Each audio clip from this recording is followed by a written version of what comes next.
Salam Bapak Ibu. Puji Tuhan kita bisa bertemu di ruangan ini untuk melihat bagaimana perkembangan dari Bapak Juprial sebagai calon guru penggerak yang ada di SMP Cahaya ini. Perkenalkan, kalau masih ada yang belum kenal, nama saya Ibu Christine Filiana Borumaringga, datang sebagai pengajar praktik dari CGP kita, Pak Juprial di sini. Pada pagi hari ini Pak Juprial jadwalnya untuk menyampaikan kepada Ibu Kepala Sekolah dan juga rekan guru yang ada di sini visi beliau masuk dalam CGP dan sekaligus nanti melihat visi sekolah kita dan beberapa prakarsa perubahan yang diinisiasi oleh beliau. Ya, jadi Bapak Ibu guru, Ibu Kepala Sekolah boleh nanti melihat, semoga apa yang disampaikan Pak Juprial nanti bisa kita ambil di sekolah kita ini. Ya, itu nanti diskusi kita dan itu langsung dipandu oleh Pak Juprial. Nanti boleh diskusi dengan Bapak Ibu guru sebentar kalau memang diperlukan masukan-masukan, ada kalimat penumpang yang harus nanti dipenuhi. Ya, jadi Bapak Ibu kita lihat seperti apa pemaparan dari Pak Juprial. Dan kita berdoa terus Pak Juprial sehat-sehat selalu sampai nanti nama berubah bukan CGP tetapi C-nya hilang menjadi GP, guru penggerak. Itu doa kita. Jadi itu saja pengantar dari kami, Ibu Kepala Sekolah, Bapak Ibu guru. Waktu ini kami serahkan langsung kepada Pak Juprial. Silakan Pak.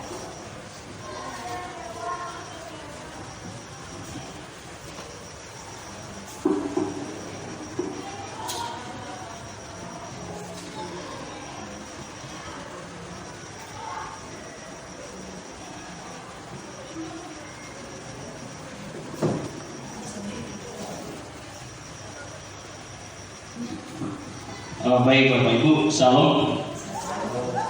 Terima kasih atas dukungan Ibu PP, Ibu Kepala Sekolah, dan Bapak Ibu guru sudah meluangkan waktunya meskipun dengan waktu yang kepepet menjelang ujian ini, tapi kita masih sempatkan untuk teman-teman dukung kegiatan ini. Terima kasih untuk kita semua. Baik. Langsung saja, mohon maaf karena tadi pagi kita mengalami kendala dengan lampu. Untuk itu kita langsung saja, saya akan mempresentasikan visi guru penggerak saya yang rencana kalau seandainya memang ini penting di sekolah kita, yang akan kita lakukan ini. Nanti saya akan mempresentasikan apa saja rencana yang akan kita lakukan ke depan. Yang pertama, kita melihat dulu bahwasanya kita sebagai seorang pendidik harus menjadi teladan bagi murid dan menjadi penggerak bagi komunitas. Jadi tidak hanya sekedar guru penggerak saja, tetapi kita sebagai guru itu menjadi penggerak yang titik temunya di kita. Karena ini menurut GHD, jadi bahwasanya setiap anak itu harus kita tuntun, bukan dituntut. Karena pada umumnya kita mengajar, setelah saya mengikuti guru penggerak ini Bapak Ibu, lebih banyak memang kalau kita refleksikan, guru itu terlebih saya lebih banyak menuntut, bukan menuntut. Tetapi anak-anak itu dilahirkan sudah memiliki kemampuan yang diberikan Tuhan. Hanya kita melihat kemampuan yang mereka miliki. Jadi disitulah keberadaan kita sebagai seorang guru.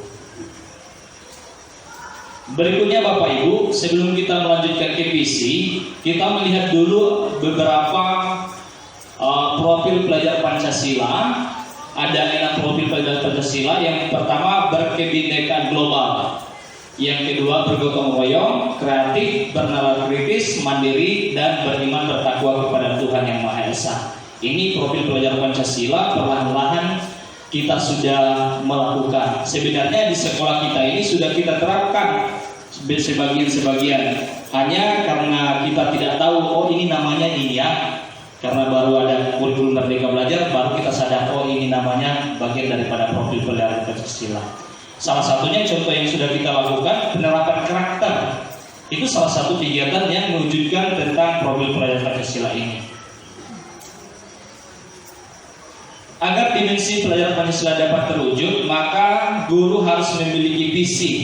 Seperti kami, seperti kita, yang saya lakukan di sini untuk mewujudkan visi misi adalah melakukan melalui pendekatan inquiry apresiatif. Inquiry apresiatif ini melihat berdasarkan kekuatan, bukan berdasarkan dengan kekurangan. Misalnya di sini kita melihat, saya melihat SDM yang ada. Yang kedua adalah fasilitas kita sudah cukup memadai. Yang berikutnya adalah anak itu memiliki kemampuan yang bersifat yang sikap kreativitas. Kalau kita lihat setiap kita kasih tugas itu, pada umumnya anak-anak itu mampu.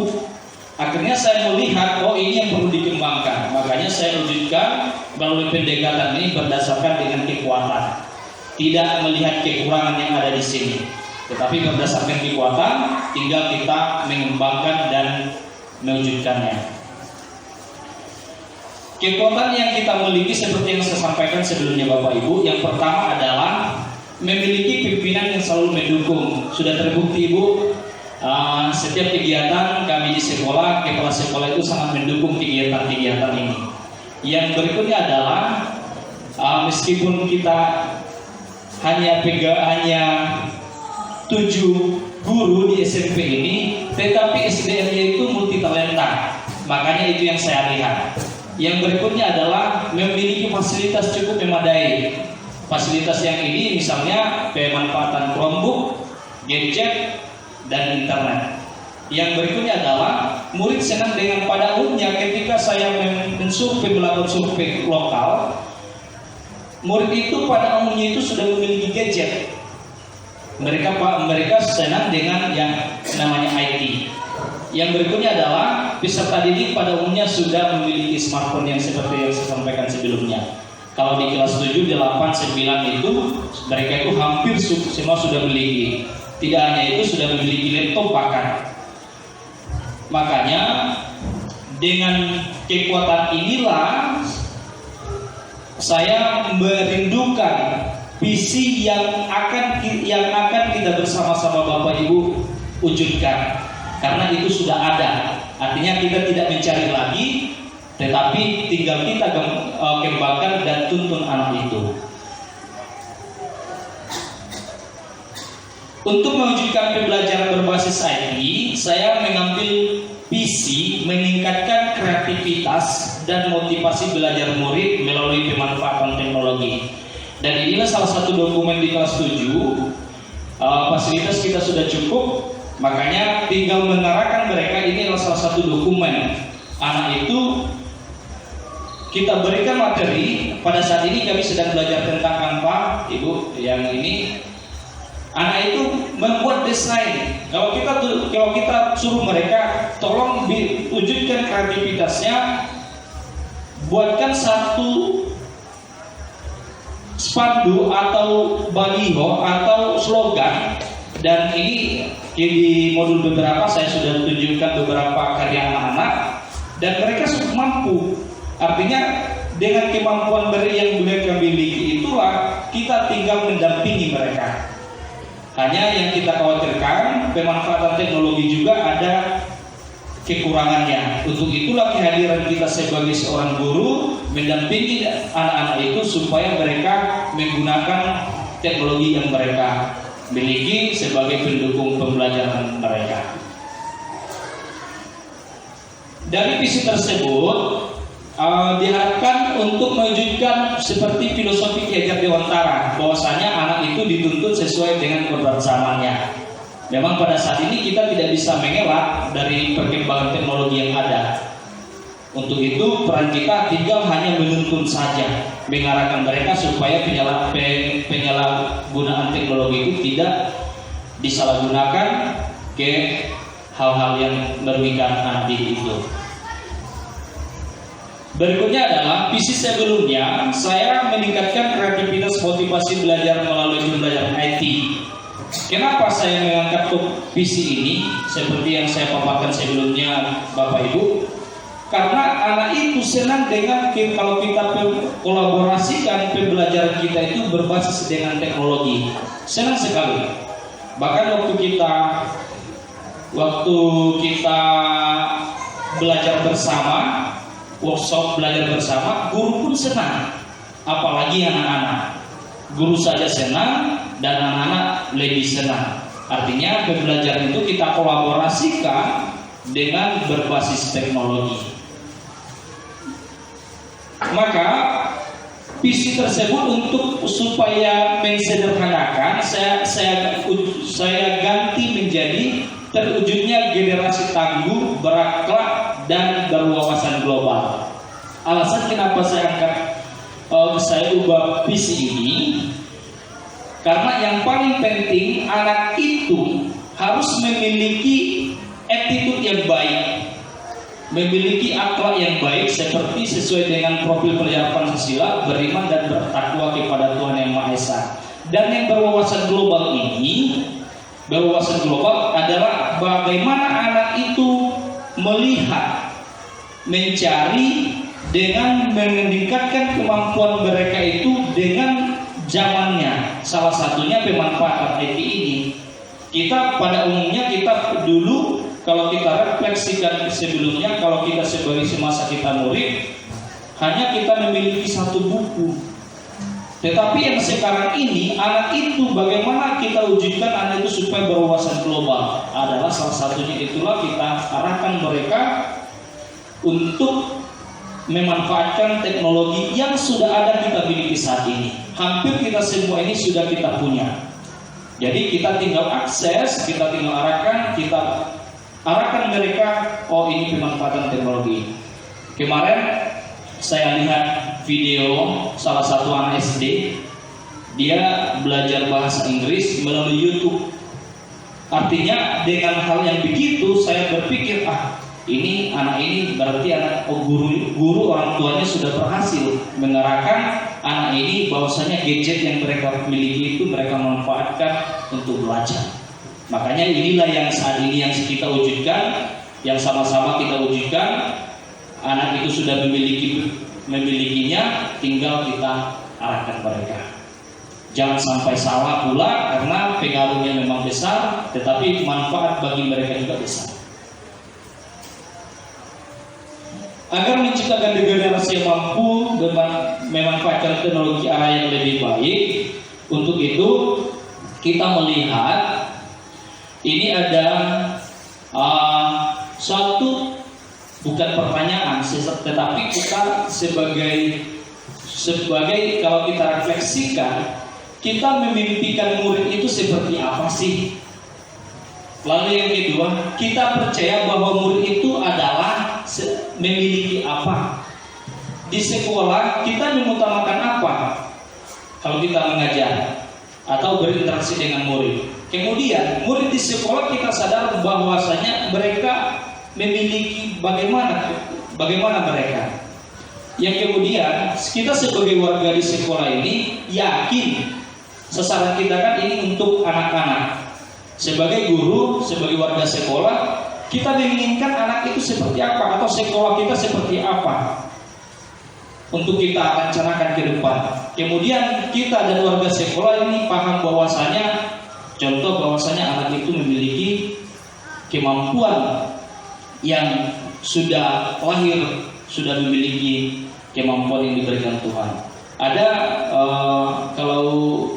makanya kalau kita percaya bahwasanya anak itu lahir ibarat kertas kosong. Sebenarnya itu ibaratnya itu berlawanan sebenarnya. Tetapi kita percaya bahwasanya anak itu sudah lahir memiliki talenta yang sudah diberikan Tuhan. bukan kertas kosong lagi. Ketika anak itu dapat di sini, anak itu sudah memiliki, kalau kita lihat, kita evaluasi, anak itu sudah memiliki berbagai kemampuan skill. Contoh di ekskul kita lihat, kita bikin, kita kasih survei. Ketika mereka mendaftar, kita kasih selembar kertas mengisi form itu, mereka memilih, anak ini bakatnya di mana, anak ini bakatnya di mana. Tapi kita lihat, oh anak ini lebih cenderung ke konten kreator, tinggal kita arahkan. Anak ini cenderung lebih ke tari. Artinya anak itu sudah memiliki bakat masing-masing, tinggal kita mengarahkan. Dan ini Bapak Ibu, nanti ini kita bagikan, nanti saya bagikan, saya printkan nanti, saya bagikan ke Bapak Ibu. Menurut kita masing-masing, seperti apa sih anak dan sekolah yang akan kita rindukan ke depan. Inilah sebagai gambaran kita yang mendorong kita untuk mewujudkan perubahan, bukan perubahan, tetapi lebih yang mengarah perubahan yang positif. Yang sudah ada sudah sangat luar biasa, tetapi ini kenapa saya munculkan murid yang kreatif, karena kita sudah memiliki kekuatan itu, tinggal kita mengarahkan. Kita tidak memfasilitasi lagi, tetapi kita tinggal memanfaatkan. Demikian Bapak Ibu, terima kasih. Saya kembalikan kepada Ibu Tete. Salam. Beri aplaus dulu. Putria. Terima kasih ibu-ibu lagi, dan bapaknya. Terima kasih ibu-ibu, kita sudah menyimak visi yang disampaikan oleh CGP dan prakarsa perubahan, terlebih kepada ibu kepala sekolah dan semua rekan guru. Pak Juprial itu menyampaikan sesuai dengan visi yang dipelajari di pendidikan guru penggerak. Ya. Nah, seperti apa visi sekolah ya yang sudah ada? Lalu nanti ketika merevisinya itu kami serahkan kepada ibu kepala sekolah dengan dewan guru di sini. Ya tentu karena event kita sekarang pas dalam kunjungan program guru penggerak, kita kan dalam waktu dekat ini akan menyusun KSP. Semua sekolah kan menyusun KSP, ya yang dulu namanya KSP berubah KOSP di kurikulum Merdeka, ini kurikulum nasional, dia akan berubah lagi menjadi KSP, ya kurikulum satuan pendidikan. Ya, jadi setiap kita menyusun namanya KTSP, KOSP, ya sekarang KSP itu sekarang biasanya kita mulai dari bulan April, Mei, Juni. Nanti bilnya itu di Juni. Jadi biasanya pengalaman kami juga di sekolah, ketika kita menyusun itu pasti kita melihat kembali visi sekolah kita. Jadi pas program guru penggerak ini, pas eventnya kita menyusun KSP. Nanti kami serahkan kepada ibu, ya bagaimana caranya. Tidak ada hak kami di sekolah ini, kami hanya datang sebagai pengajar praktik.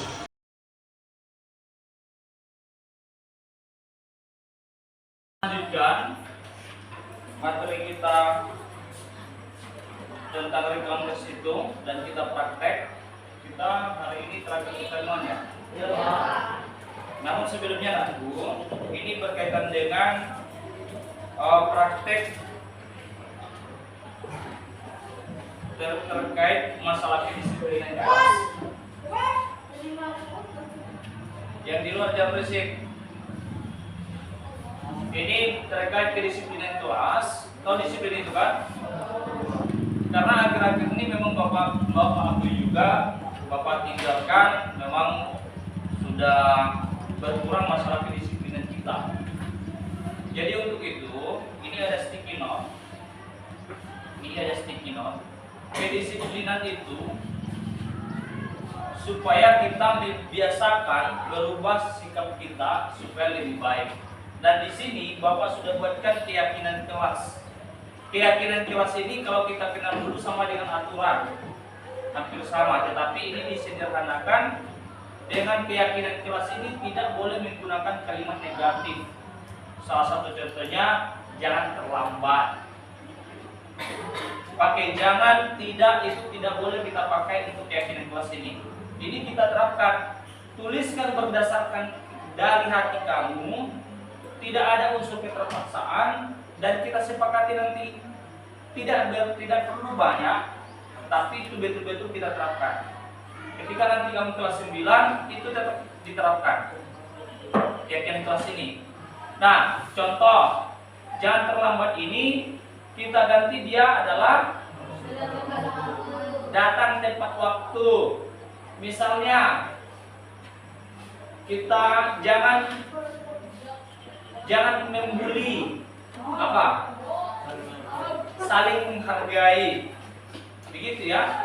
Jadi kalimat jangan dan tidak itu tidak kita pakai, nanti kita susun dia. Mana yang sama, saling menghargai, saling saling membantu. Membantu itu berarti gotong royong, kan? Disederhanakan kan? Dan ini tuliskan betul-betul, tidak ada lagi, tidak ada unsur keterpaksaan. Karena kenapa? Tetap kita juga yang menjalankan. Jangan kita supaya banyak ini, supaya banyak aturan keyakinan kelas itu kita bikin banyak. Rupanya itu tidak kita lakukan. 4, 5, tetapi betul-betul kita terapkan itu. Bisa pahamin aku? Oke, ini kita berbagi.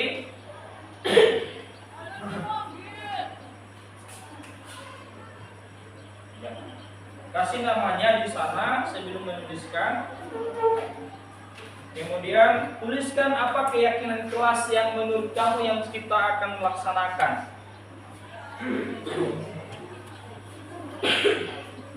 Setelah itu kita susun bersama-sama. Lalu kita sepakati dan Bapak ambil tanda tangan kalian bersama. Nanti tanda tangan ini boleh diketahui oleh kepala sekolah dan wali kelas.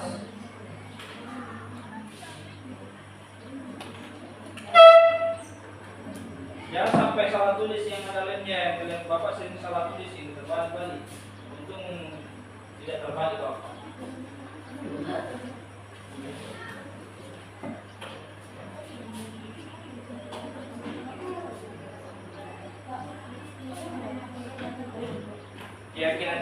Keyakinan kelas ini sama dengan disiplin atau peraturan kelas, tetapi ini disederhanakan menjadi kalimat. Kalau kedisiplinan itu jangan terlambat, terserah, boleh kayak gini aja, yang portrait aja kan. Disiplin, kreatif, kan itu. Jadilah kreatif. Berarti kita meyakini diri kita itu menjadi anak yang kreatif, mandiri, bertanggung jawab. Kan banyak itu. Bertanggung jawab. Yang memberikan perhatian berarti menghargai, kan? Silakan pikirkan betul-betul.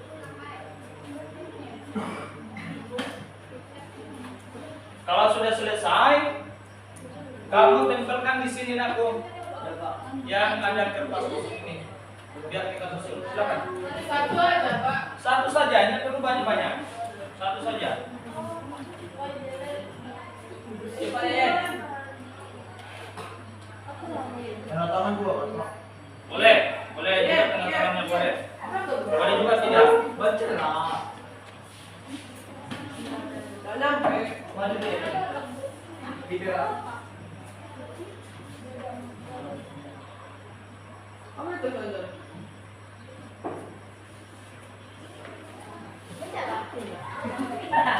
Oh, iya. Katanya 2000 tahun.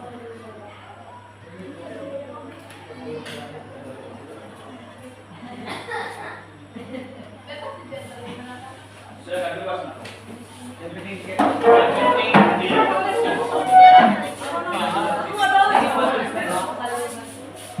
apa Gres?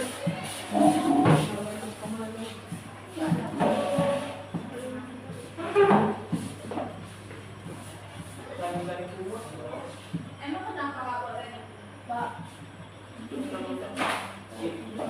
Ada salah Pak. Ya. Saya